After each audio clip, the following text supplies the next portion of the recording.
Nellore parliament TDP కార్యాలయంలో విలేకరుల సమావేశం ఏర్పాటు చేసి రాష్ట్ర ప్రభుత్వం దోచుకున్న 40 కోట్ల రైతుల హమాలీ ట్రాన్స్పోర్ట్ ఛార్జీల దోపిడీ గురించి వివరించిన కోవూరు నియోజకవర్గ ఇన్ఛార్జ్ పొలంరెడ్డి దినేష్ రెడ్డి రైతుల వద్ద నుండి 2021 మరియు 2022 సంవత్సరాలకు గాను సేకరించిన కొనుగోలు చేసిన ధాన్యంకి చెందిన హమాలీ ట్రాన్స్పోర్ట్ ఛార్జీలు దాదాపుగా 40 కోట్ల రూపాయల బకాయిలు కేంద్రం ఎఫ్ఎస్ఐ ఎప్పుడో చెల్లించినప్పటికీ ఇంతవరకు రైతులకు రాష్ట్ర ప్రభుత్వం రైతులకు ఎందుకు చెల్లించడం లేదని ప్రశ్నించారు. అరకొర నిధులు కేవలం 7.65 కోట్ల నిధులు హమాలీ ఛార్జీలు డీసీఎంఎస్ మరియు సొసైటీలకు విడుదల చేసినా వారు కూడా ఇంతవరకు రైతులకు పూర్తి స్థాయిలో ఇవ్వకపోవడం చాలా దుర్మార్గమని తెలిపారు.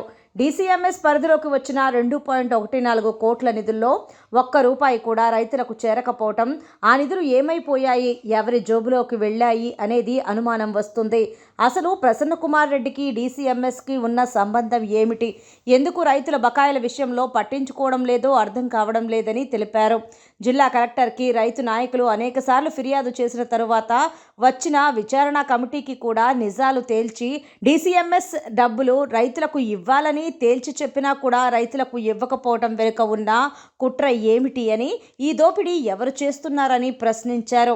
రైతుల కష్టాన్ని దోచుకుంటున్న ఈ ప్రభుత్వం ముమ్మాటికి రైతు వ్యతిరేక ప్రభుత్వం అని, ముఖ్యమంత్రి రైతు ద్రోహి అని పట్టించుకొని జిల్లా మంత్రి మరియు డెల్టా ప్రాంత ఎమ్మెల్యే ప్రసన్న కుమార్ రెడ్డిలు రైతు కష్టాన్ని దోచుకుంటున్న దోపిడీదారులు అని తీవ్ర విమర్శ చేశారు. వెంటనే రైతు బకాయిలు చెల్లించకపోతే రైతు ఉద్యమం చేపడతామని తెలిపారు. రైతు ఎలా దగాపడ్డారు, దానికి సంబంధించిన 40 కోట్ల రూపాయల స్కామ్ గురించి ఈ రోజున ఈ ప్రెస్ మీట్ పెట్టడం జరుగుతుంది. అయితే మనందరికీ కూడా తెలుసు, కేంద్రము ధాన్యం కొనుగోలు రాష్ట్ర ప్రభుత్వాన్ని మిడిల్ మ్యాన్గా పెట్టి కేంద్రము ధాన్యం కొనుగోలు చేస్తుంది. దానికి సంబంధించిన ధాన్యం కొనుగోలుతో పాటు హమాలీలు అలానే ట్రాన్స్పోర్ట్ కూడా మొత్తం కూడా కేంద్ర ప్రభుత్వం ఎఫ్సిఐ ద్వారా ఇవన్నీ కూడా డబ్బులు రాష్ట్ర ప్రభుత్వానికి చెల్లిస్తుంది. రాష్ట్ర ప్రభుత్వము సొసైటీల ద్వారా రైతులకి ఈ పేమెంట్స్ అన్నీ కూడా చెల్లించాల్సిన వైనం ఉంది.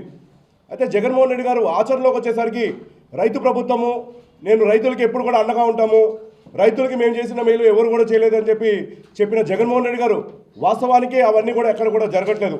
నెల్లూరు జిల్లాలోనే రైతాంగము దాదాపు 40 కోట్ల రూపాయలు ఈ హమాలీ ద్వారా ట్రాన్స్పోర్ట్ ద్వారా నష్టపోయిన వైనం. అయితే ఇటీవల ఈ 2022 సంవత్సరం దాకా ఈ కేంద్ర ప్రభుత్వము కొనుగోలు చేసింది ఈ సొసైటీలు ఏవైతే ఉంటాయో, రైతు సొసైటీలు ఏవైతే ఉంటాయో అవన్నీ కూడా ధాన్యం కొనుగోలుతో పాటు ఈ హమాలీలు ట్రాన్స్పోర్ట్ ఛార్జీలు కూడా వాళ్ళే చెల్లించాల్సిన వైనము. అయితే ఇప్పటి వరకు కూడా 2021 సంవత్సరము 2022 సంవత్సరానికి సంబంధించిన ట్రాన్స్పోర్ట్స్ కానీ హమాలీలు కానీ ఇప్పటి వరకు కూడా రాని పరిస్థితి. దీని మీద ఇటీవల మా రైతు నాయకులు అందరూ కూడా కలెక్టర్ గారికి రిప్రజెంటేషన్ ఇవ్వడం జరిగింది. దీని మీద విచారణ జరపండి అని చెప్పి ఆల్రెడీ మేము కలెక్టర్ గారిని అప్రోచ్ అయ్యి దాని మీద విచారణ కలెక్టర్ అక్టోబర్ మంత్లో మనం ఈ లెటర్ ఇస్తే, ఈ లెటర్ మేము ఇచ్చిన తర్వాత కలెక్టర్ గారు ఒక డిపార్ట్మెంట్ ఏర్పాటు చేసి ఒక విచారణ చేపట్టిన తర్వాత సొసైటీలు కొద్ది డబ్బులు ఇవ్వడం స్టార్ట్ చేశాయి.